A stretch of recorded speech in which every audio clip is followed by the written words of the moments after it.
It's time to get real. It's time to get raw. It's time to look ourselves in the mirror and come to the resolve that this version of ourself is not going to carry us in the stretch. I've been this version of myself long enough that if I don't change, if I don't do something about this, then I'm going to find myself bankrupt. Having that faith, that vulnerability to just see things that are hard to see. You got to get comfortable being uncomfortable. So can you handle the truth? It's a question. And if you can't, then if you see that, then you can say, well, if I'm going to change, I'm going to have to figure out how to deal with that discomfort until the point that I can see what I need to see, then I can change it. So it's the persistence of continuing to do something until you can do it. Can't is not an option. It's either I will or I won't. I know I can, but I will or I won't, and that's the thing. And in some cases, you may try your hardest and you just don't win, or you don't pass a test, or you don't succeed. That's part of life. Understanding it's going to take hard work, discipline, and learning how to work with other people in order to get to the next level. There's not other people that aren't holding you back. Your boss isn't holding you back. Your parents aren't holding you back. Those are excuses. To me, there's no such thing as luck, okay? All luck is preparation meeting opportunity, plain and simple. Once I realized that I could get better at anything, it dawned on me that how I spend my time is a spiritual consideration. And I didn't want to die with potential that I failed to turn into skill set. That, to me, that speaks to me. How much of my potential can I actually turn into skill set and get good at this stuff and push and grow and improve? Like, that to me is just this incredibly intoxicating feeling. And waking up every morning with a desire to adapt, with a desire to change. Stand out today. Be different. Become something different. Stop lying to yourself and stand up and become something with worth, something with more than you've ever been. Your goals that you set for yourself, that's your power. Your ambition is your power. It's about how hard you can get hit and keep moving forward. How much you can take and keep moving forward. You have to electrify and get all the things that are necessary within you to start doing the things that you need to do. So when the time comes, you can kick down that door and move towards the possibilities of being the best of who you really are. Learning how to concentrate, learning how to focus in, deciding that you're going to focus to develop your skills. You'll be surprised of the ideas that will come to you, of the people that you'll be able to attract, of the opportunities that you'll be able to see. You'll begin to see things that have been standing there looking you in the face saying, I can't believe this has been here all this time. There are so many people in the world and you may be watching this right now, and you have these incredible ideas, and what you think is missing is motivation. And that's not true. Because the way that our minds are wired, and the fact about human beings, is that we are not designed to do things that are uncomfortable or scary or difficult. Our brains are designed to protect us from those things, because our brains are trying to keep us alive. And in order to change, in order to build a business, in order to be the best parent, the best spouse, to do all those things that you know you want to do with your life, with your work, with your dreams, you're going to have to do things that are difficult, uncertain, or scary, which sets up this problem for all of us. You're never going to feel like it. Why is it so hard to do the little things that would improve my life? Waking up and realizing that I'm never going to feel like doing the things that are tough or difficult or uncertain or scary or new, so I need to stop waiting until I feel like it. And number two, I am one decision away from a totally different marriage, a totally different life, a totally different job, a totally different income. Whatever you don't use, you lose. Lack of use causes loss. On this planet. Maybe not the next one, but on this one. If you tie your arm to your body, leave it there long enough, you'll never use it again. It's over. For the arm. Now, it may not be over, but it's over for the arm. The only way to keep the use of this arm is what? Keep using it. If you quit, you lose. Automatically. They don't bring it up for a vote. You lose automatically when you quit. Now, the same thing that goes for your arm goes for your brain, mentality. The same thing goes for all the human virtues.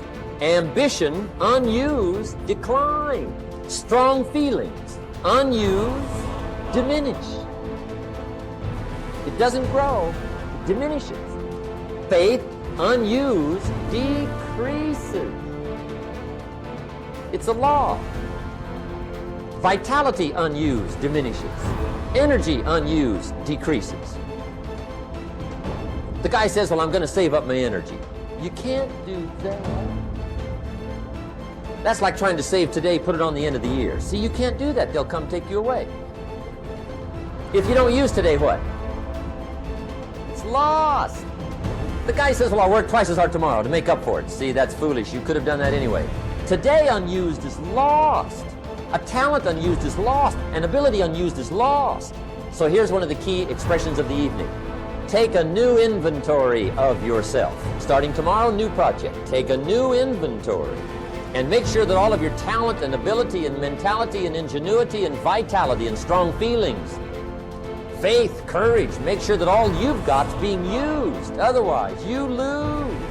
Resolve to focus on the solution and what can be done now, rather than on what happened and who's to blame.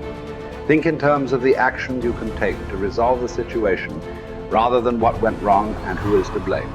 To remain optimistic, look for the good in every situation. When you look for something good, you will always find something good. Furthermore, while you're looking for something good, because your conscious mind can hold only one thought at a time, you will automatically become positive, optimistic, and back in full control. Seek the valuable lesson in every problem or difficulty. Every setback you face contains one or more lessons that have been sent to you to help you be more successful in the future. The difference between successes and failures is simple. Failures feel sorry for themselves when things go wrong, whereas successful people look for the valuable lesson they can learn that will help them in the future. Normal Vincent Peale used to say, when God wants to send you a gift, he wraps it up in a problem. The bigger the gift that God wants to send you, the bigger the problem he wraps it up in. Instead of concentrating on the problem, look for the gift. Wonderfully enough, you will always find it. What's more, sometimes the gift or valuable lesson can be of far greater value than the cost of the problem itself. Sometimes one lesson that you learn in dealing with a problem can be the key to your long-term success. As Napoleon Hill wrote, within every problem or obstacle lays the seed of an equal or greater opportunity or benefit. Your job is to find it. Continually think of yourself as a strong, powerful, resolute person in the face of adversity. In World War, a British general was described by his superiors. There he stands like an iron peg driven into the frozen ground, immovable. Let this be an accurate description of you whenever you face difficulties or problems of any kind. Resolve to stand like an iron peg driven into the frozen ground. When you resolve in advance that you will never give up, your success is virtually guaranteed. In the final analysis, nothing can really stop you but yourself. In life, it doesn't matter how many times you get knocked down. All that matters is how many times you get back up. If you continue to get back up and press onward, you must eventually reach your goal. Each time you exert yourself, disciplined to persist in the face of adversity, you also increase your self-esteem and self-confidence. Then, as your self-esteem increases, you feel stronger, more powerful, and more unstoppable. When you feel better and stronger, you become more capable of persisting the next time, and then the time after that.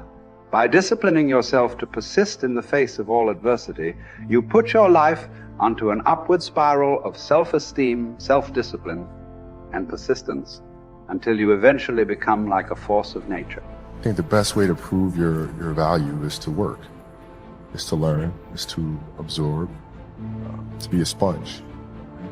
You always want to outwork your potential. As hard as you believe you can work, you can work harder than that. And that's what I tried to do when I first came in the league. But, you know, basketball is such a direct competition sport that me coming in at 17, I hated when, like, my teammates would say, you know, I get hit with an elbow, right? Shaq would hit me with an elbow in practice. I always had that extra chip on my shoulder. So, like, every day in practice for me was really trying to annihilate everybody that I was playing against. I wanted to prove you don't need to babysit me. And so it's always that competitive nature, the work ethic, and curiosity. My philosophy was a very simple one. Rudy was one of my favorite films growing up. After watching that film, I come to understand if I could work that hard, what would my career be? And I made a promise to myself from that day that I was going to work that hard every single day so that when I do retire, I have no regrets. And that was the most important thing for me, is to leave no stone unturned, get better every single day. And if I lived that way, then over time, you know, I'd have something that was beautiful. But that was my philosophy. It seems like a pretty simple one, but you know, if you live your life to just get better every single day, you do that for 20 years, I mean, what do you have?